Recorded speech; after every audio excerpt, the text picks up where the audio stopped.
I think we should go, Mom. Now. That's what Chloe whispered, her fingernails digging into the satin of my sleeve just as the cake came out. 3 tiers, white roses, gold trim, glowing under the chandeliers of the Briarhill Estate Club ballroom like some kind of holy relic.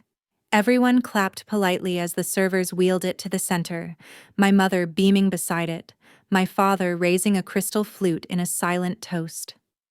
And I? I smiled, the way I always do, that well-practiced tilt of the lips that doesn't reach the eyes. The one I've worn since I was old enough to know what my parents expected from me.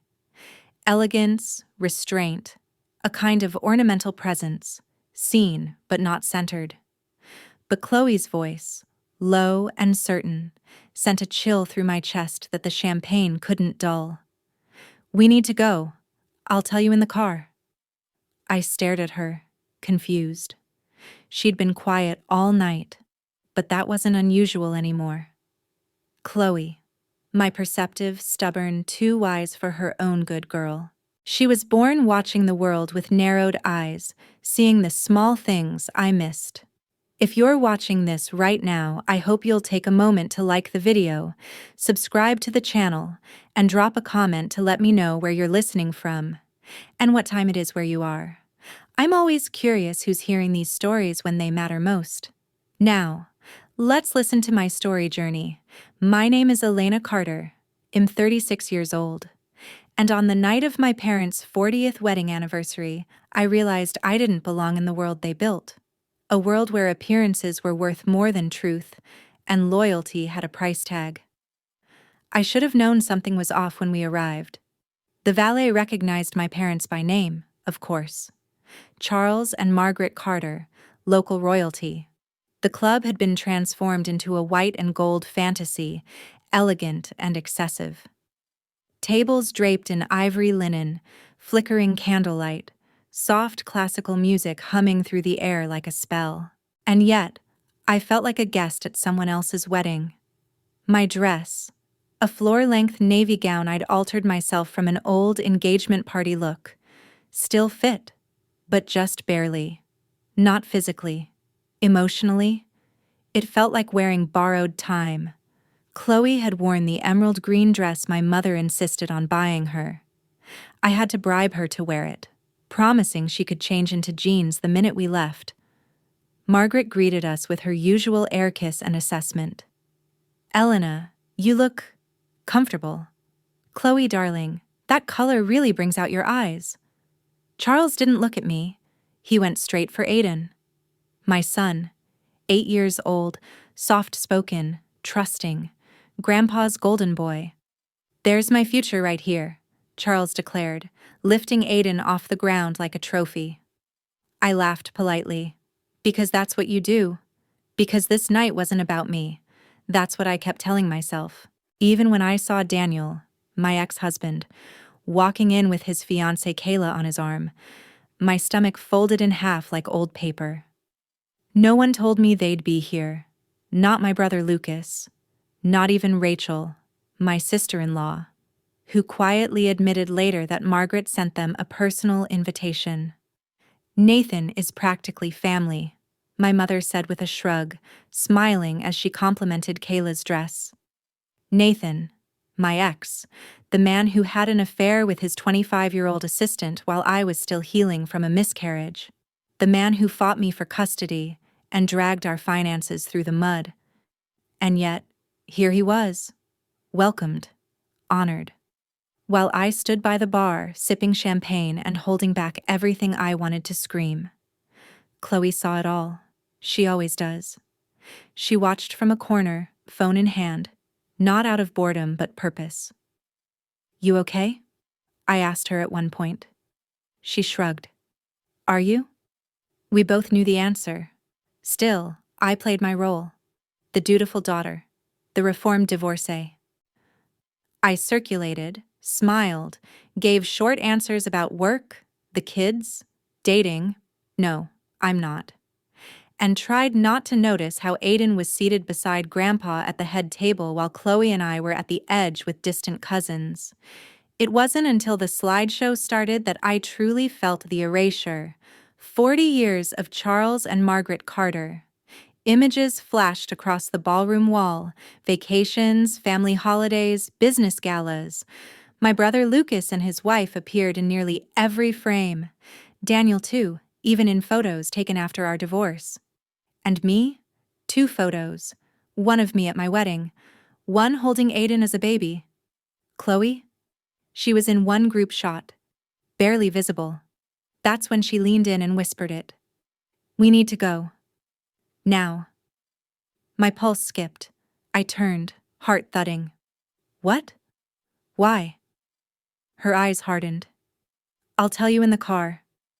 I didn't know it then, but my daughter had already discovered what they were planning.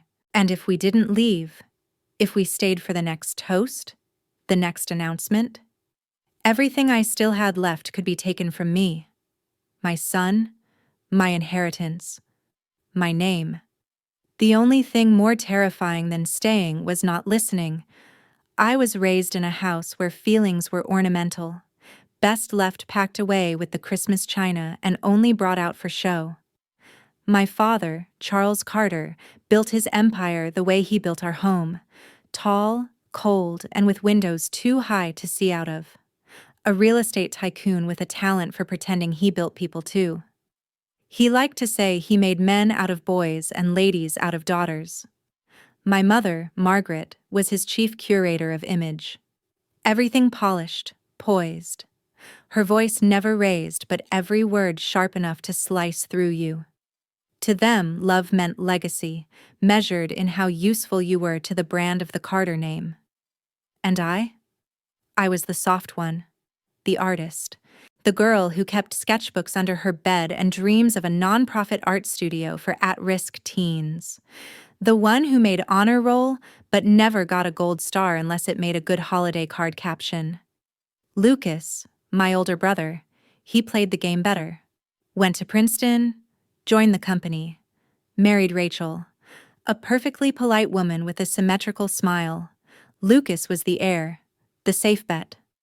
I was the investment that never returned the expected yield. I still remember the day I told my parents I'd fallen in love with Daniel Blake. I was 23. He was confident, charismatic, and already working with one of my father's partners. Charles lit up like I'd handed him a golden ticket. "He's got vision," my father said. "Finally, you're choosing someone who can elevate you." Not someone who sees me, I remember thinking. Someone who uses me as a stepping stone. But back then, I mistook approval for affection. Our wedding was grand and distant, like everything else in the Carter tradition. I wore white satin and a new name. Daniel was charming, especially when he needed to be. His mask was flawless. It took me nearly 10 years to see the cracks. He started controlling the money, then my time, then my voice. And still, I stayed. For the kids, for the image, for the hope that maybe my parents would finally say they were proud of me. It all shattered the day I found the texts, the photos, the hotel receipts. Kayla, his assistant, 25. He said it was a mistake, that he felt trapped, and needed something that felt like possibility again. He meant something that didn't remind him of me. The divorce was quiet in court but loud in every other way. My parents didn't take sides. Not openly. But when I lost the house and had to move into a small apartment on the other side of town, their sympathy came with a spoonful of shame. "We can help with the children, of course," Margaret said. "But perhaps it's time you considered a more stable lifestyle." Stable meant giving up the art gallery job. Stable meant smiling while they took Aiden on lavish trips, but rarely called Chloe. Chloe, who never forgot. She saw how my mother complimented Kayla's shoes while ignoring my broken voice. She saw how Grandpa spoke about the Wallace legacy when he meant Aiden's future with Daniel, not with me. "They look at you like you're a bruised heirloom," she said once, "still valuable, but not for display." I laughed. And then I cried. In the months after the divorce, I clung to routine.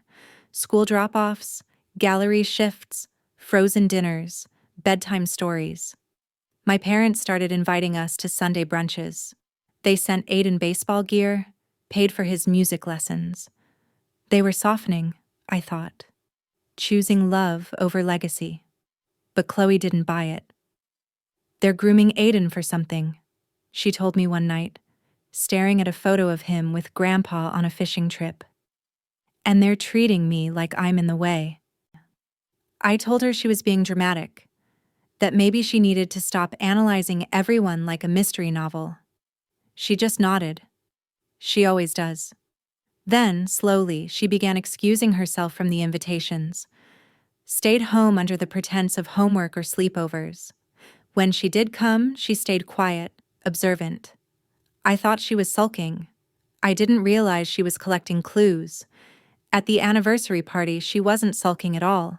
She was watching, listening. And what she heard, what she saw, would change everything. That night, in the ballroom full of people who once pretended to love me, she saw the truth I had been too loyal to look for. I hadn't fallen out of favor. I had been cut from the legacy, and my family wasn't waiting to tell me. They were celebrating without me already. The first time Chloe told me she didn't want to go to my parents' house anymore, I thought it was just a phase. "They make everything feel like a test," she said, not looking up from her cereal. "I always feel like I'm failing." She was 14 then. I told myself it was teenage moodiness, hormones, the aftershock of the divorce.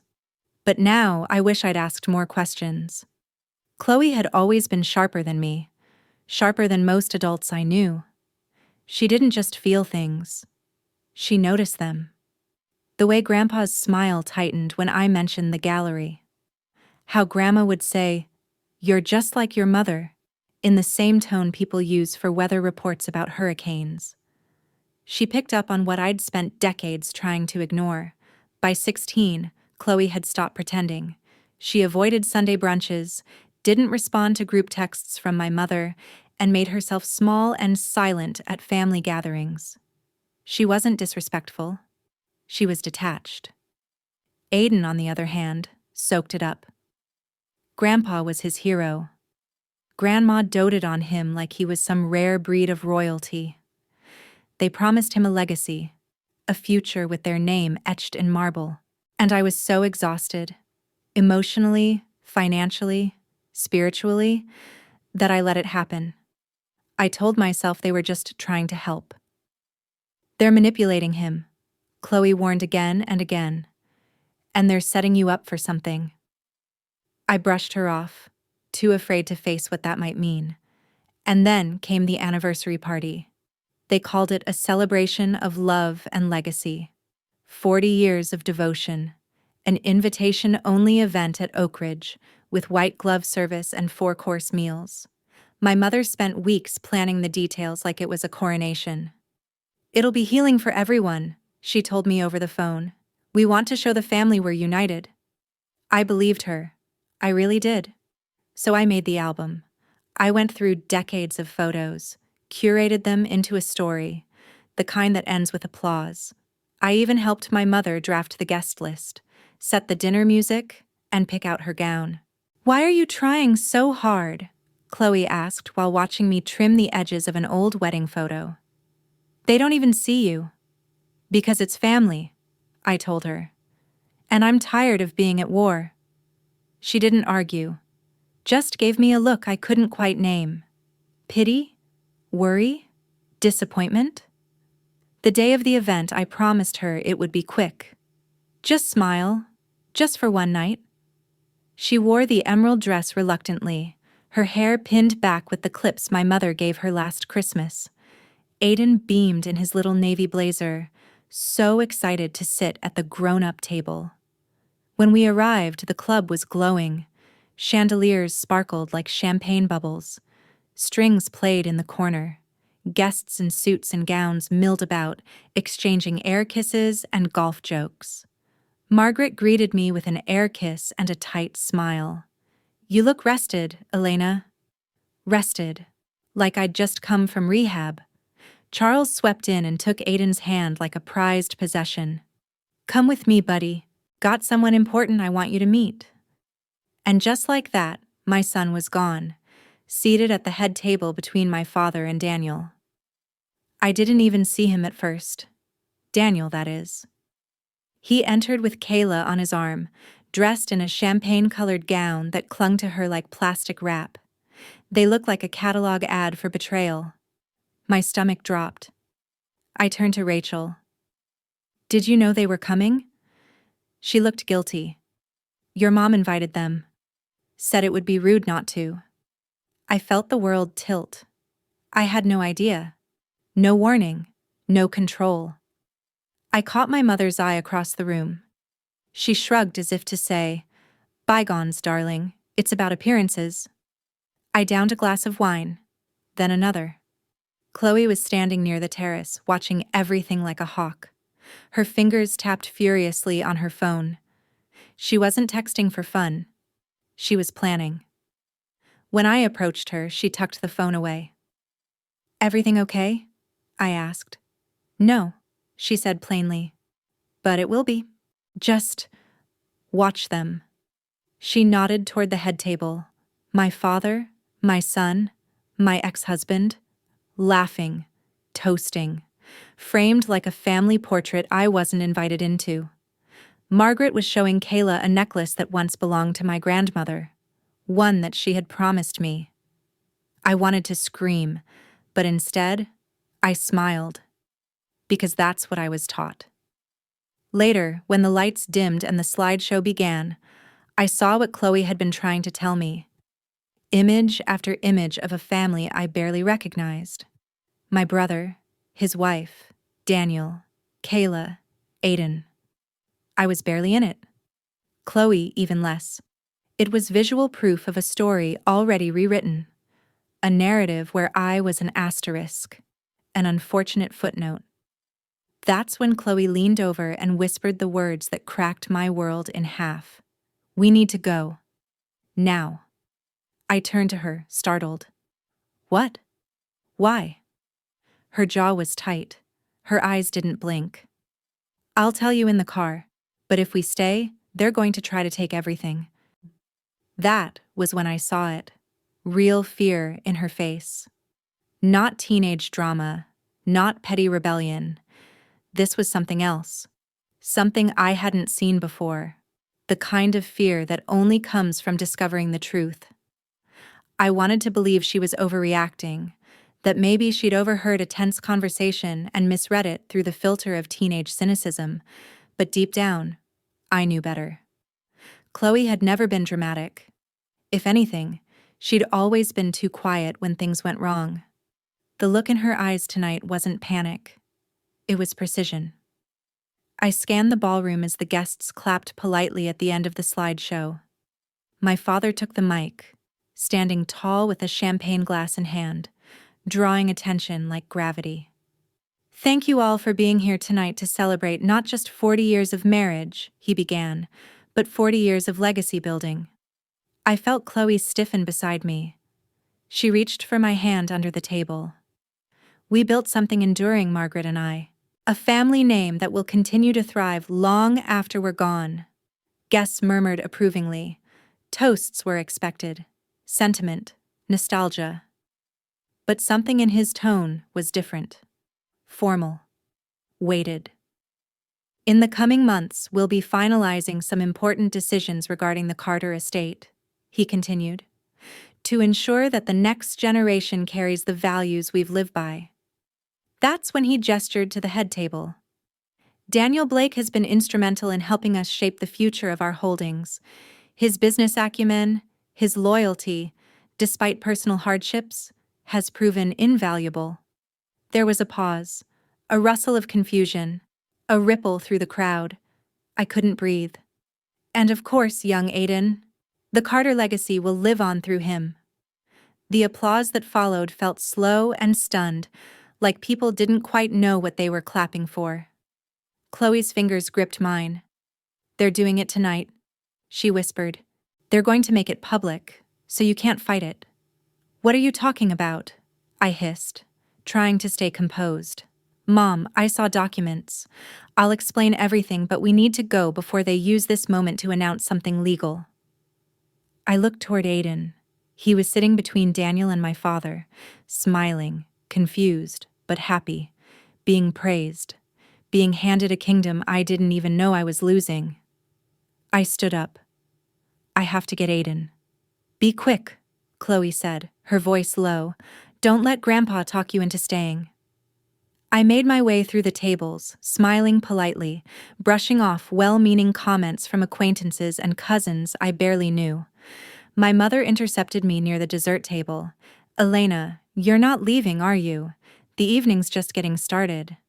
Chloe's not feeling well, I lied. We should head home? Her lips twitched into a smile that didn't touch her eyes. Let Lucas take her. You should stay. There are announcements. I'm sure there are, I said, stepping past her.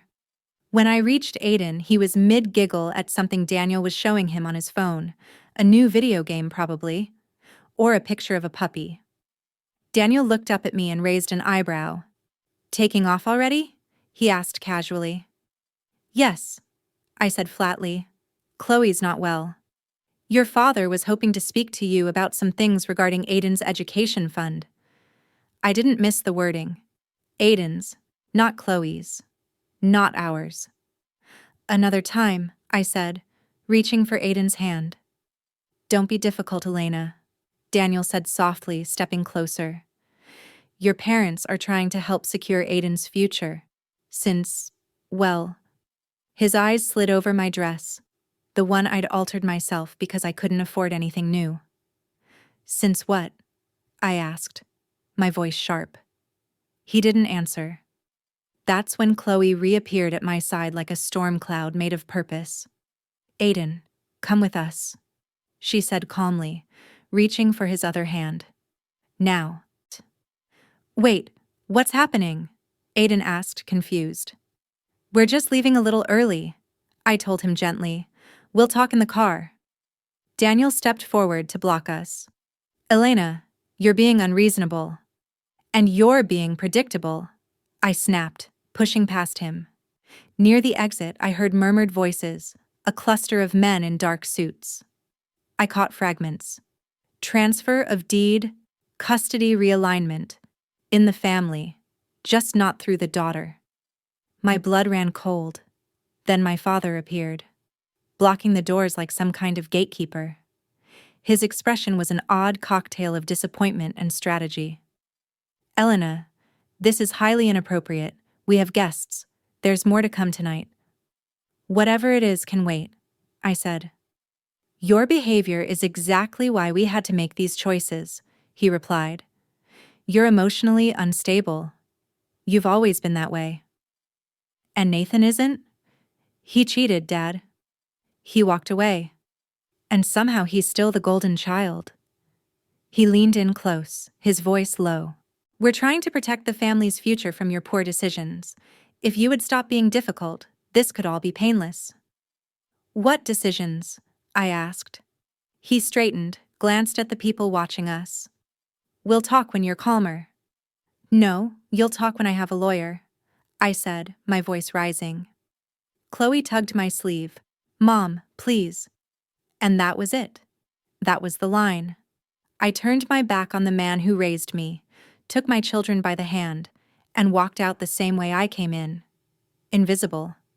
Only this time, I wasn't leaving empty-handed. The moment the heavy country club doors swung closed behind us, the humid July air wrapped around me like a second skin. It smelled of jasmine and fresh pavement and something else. Something metallic and sharp, like the edge of a truth long denied. Aiden clutched the party favor in his hands, a silver yo-yo engraved with the Carter crest. He looked up at me with confusion, not fear. Why are we leaving early? Grandpa said there was a surprise coming. Sometimes surprises aren't good, sweetheart, I said softly. We'll talk at home. Chloe hadn't said a word since we exited, but her jaw was set like stone. She slid into the front seat of the Honda, pulled out her phone, and waited in silence as I buckled Aiden into his booster. By the time we pulled out of the parking circle, the club's golden lights fading behind us, I felt the gravity of what had just happened. I'd crossed a line. The line I'd spent 34 years tiptoeing around, between obedience and survival. Aiden fell asleep quickly, lulled by the motion and the sugar crash of too much dessert. "Pull over when you can," Chloe said, once we were a few miles out. "Somewhere quiet. I need to show you what I found." We parked in a darkened corner of an empty grocery store lot. The only light came from a flickering street lamp and the pale blue of her phone screen. Chloe took a deep breath. "First, I need to tell you who I've been talking to." She opened her messages and turned the phone toward me. The name at the top made my heart stutter. Lillian Carter. My aunt. My father's younger sister. The woman who vanished from our lives 15 years ago, right after our grandfather died. "She found me on Instagram 3 months ago," Chloe said, watching my face. "I reached out first. I needed someone who remembered things like I do. Someone who'd been pushed out too." "Chloe, wait, just listen." She scrolled through messages, long threads of conversation, full of stories I barely remembered, or had been told to forget. Lillian had once been the heir apparent of the Carter legacy. A rising star in the company, smart, bold, opinionated, and then one day, gone. My parents said she'd gotten greedy, unstable, that she'd tried to sue the family, but Chloe had a different version. She says Grandpa changed the trust documents a week before he died, and your dad told her it was for tax reasons. He had her sign a temporary reassignment of authority, but it was permanent. My breath caught. They told everyone she walked away. They erased her, just like they're trying to do to you. Then Chloe pulled up her photos. Dozens of images of documents. "When Grandpa told me to study in his office last month, I saw papers on the desk. I wasn't snooping, but your name was all over them. Red, sticky flags marking certain clauses. I took pictures." She swiped through. A property transfer draft with my name struck through, and Daniel's added. A custody modification proposal, listing Daniel as primary guardian. A trust fund note indicating the best interest of Aiden Carter, with handwritten edits from Charles. "They've been preparing this for months," Chloe said, her voice trembling but steady. "Tonight was their reveal party. They were going to use the celebration to justify it. Make it look like you agreed." I sat back in my seat, dizzy. They were trying to blindside me, publicly, just like they did to Lillian. Then Chloe opened her voice memos, and I recorded them. Not on purpose at first, but when I heard Grandpa and Daniel talking, I kept my phone on. She pressed play. First, muffled chatter. Then, Charles's voice. "Brooke's always been too sensitive. This divorce gives us the opportunity to restructure the family narrative. We can't let emotional volatility govern the Carter name." Daniel's voice. "With the house and trust in my name, we can present a stable future for Aiden. Brooke will understand eventually. Or she won't." Margaret's voice. "She never appreciated what we gave her. She always had her little art hobbies and rebellion. We should have done this sooner." I closed my eyes, nausea rising like a wave. "Mom," Chloe said softly, "they've even been talking to Aiden, making him feel like living with Dad means he'll get more everything. Private school, bigger house, special treatment. They're conditioning him." Tears stung my eyes. I had ignored every warning sign, mistook manipulation for concern, approval for love, and somehow my daughter, the very person they dismissed as irrelevant, had seen the truth. "Why didn't you tell me sooner?" She shrugged, blinking rapidly. "Because you always want to believe the best in them. And I didn't know if you'd believe me." I reached for her hand. "I believe you now." We sat there in silence for a long time, our hands clasped between us. In that parking lot, Chloe wasn't just my daughter anymore. She was the one who saved me. By the time we got home, it was past midnight. Aiden was still asleep, his arms wrapped tightly around the velvet party favor bag, unaware that everything was shifting beneath his feet. Chloe helped me carry him upstairs, her movements quiet and practiced. We didn't speak. We didn't need to. Once he was tucked in, I made us tea. The old kind I used to drink before gallery openings, back when I still believed art could protect me from everything. Jasmine green. Earthy. Slightly bitter. We sat at the kitchen table, the laptop open between us, her phone screen still lit up. "What now?" Chloe asked. For the first time, I didn't say, "I don't know." Now we find someone who can help us fight. We started with the documents. Chloe's photos showed enough to prove planning. Dates, edits, signatory lines, asset details. But I needed something official. Something that wasn't just images on a phone. That's when I remembered the old email account Daniel and I had used when we were married. Mostly for bills and logistics. I hadn't checked it in years. But I knew Daniel's habits. He saved everything, and he never changed the password. When I logged in, the draft folder hit me like a punch.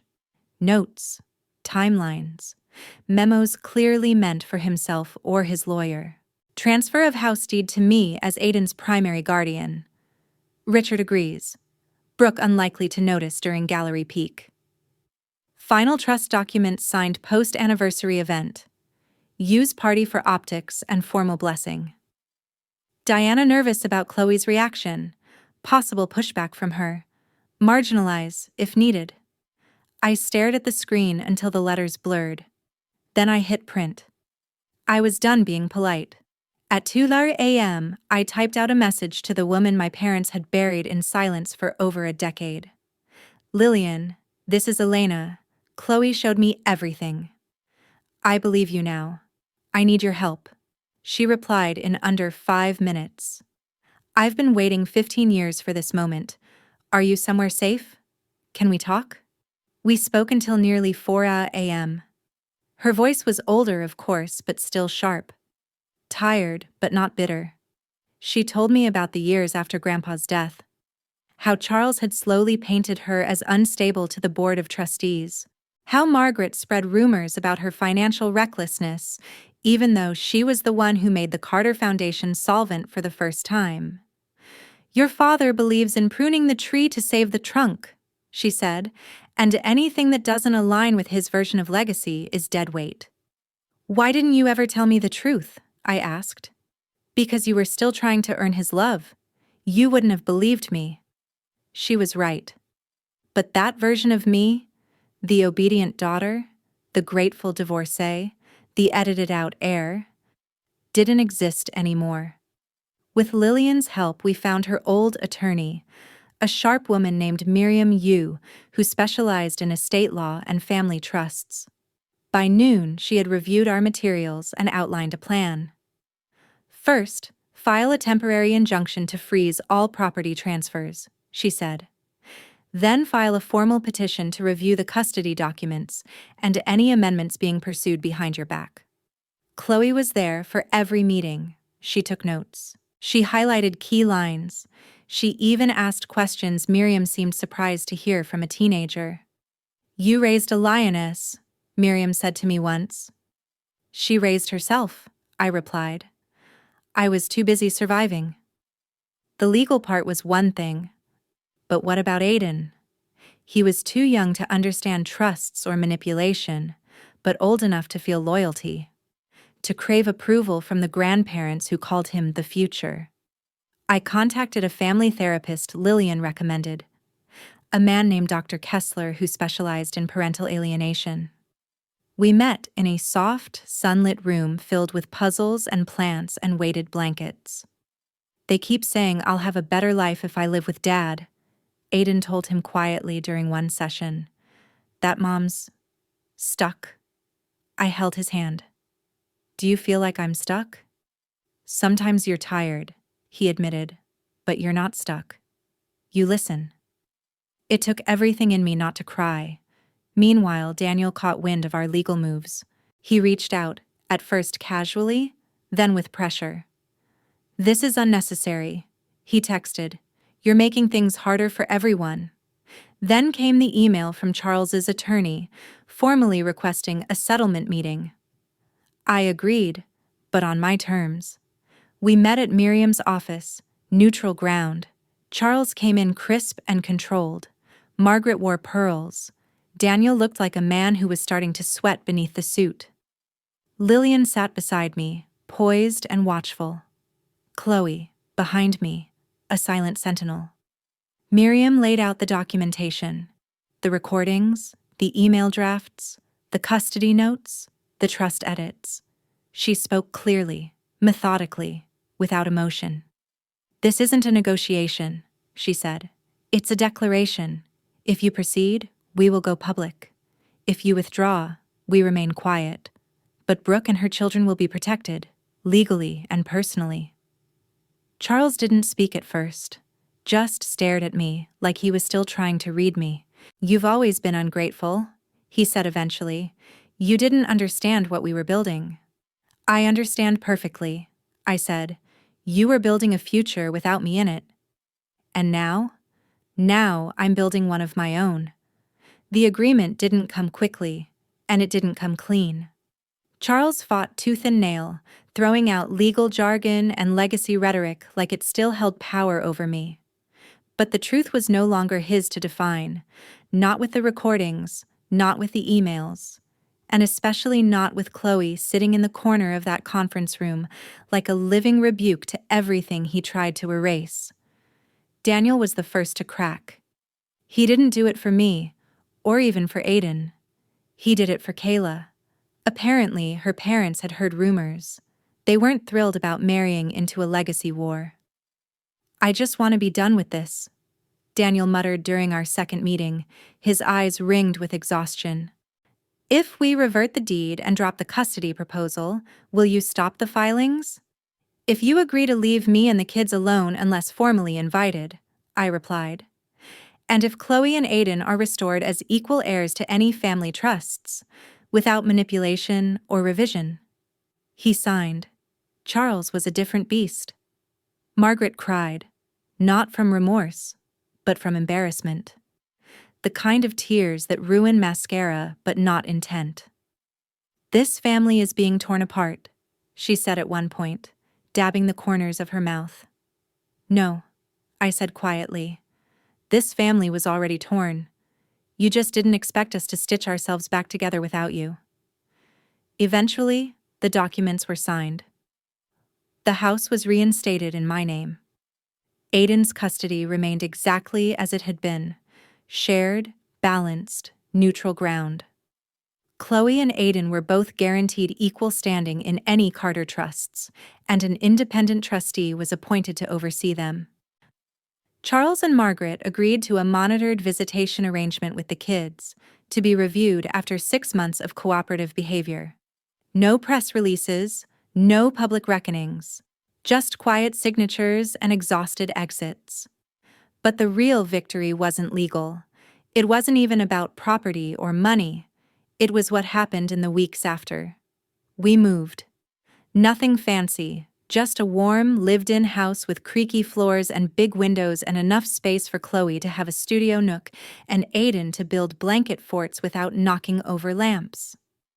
I returned to the gallery full-time, not just curating, managing, creating new programs, bringing in young artists, owning the space with a confidence I hadn't felt in years.